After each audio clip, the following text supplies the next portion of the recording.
Dalam Al-Quran ada 3 orang yang keren, ya, yang Allah kisahkan, yang capaian kehidupan dunianya nih itu bisa jadi impian kita.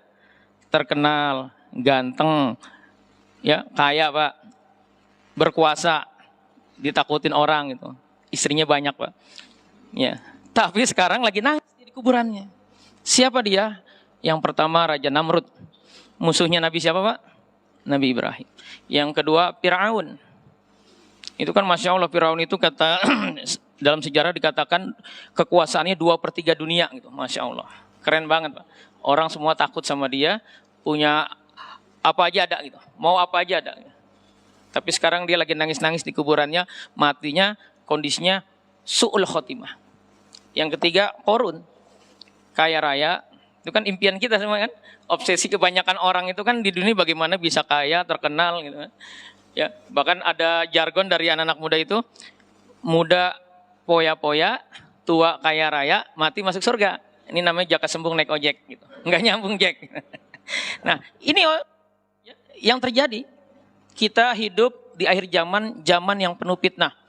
Kalau ini tidak kita renungkan, ya, kita tidak jelaskan kepada anak-anak kita akan terbawa dengan konsep yang takdir Allah sekarang ini kan, konsep yang diterapkan kan bukan konsep Islam murni. Gitu.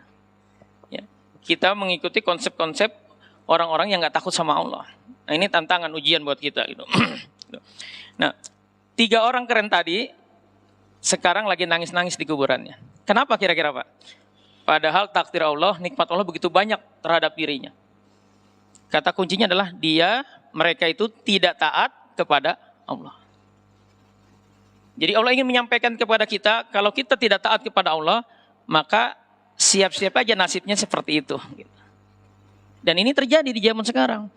Banyak orang-orang yang terkenal, ya, hidupnya impian kita. Ada artis dari Amerika itu kan, penyanyi, raja pop, tahu Pak ya? Ya.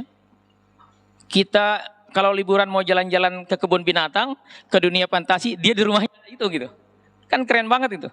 Mau makan aja bisa, mau nginep di mana aja, ya. Hotel-hotel yang bayaran sehari 100 juta mampu gitu. Tetapi kita tahu matinya overdosis obat penenang. Artinya hidupnya nggak tenang. Padahal kaya, padahal terkenal, itu kan impian kita, gitu kan? Ya, impian orang kebanyakan zaman sekarang. Kira-kira kenapa Pak?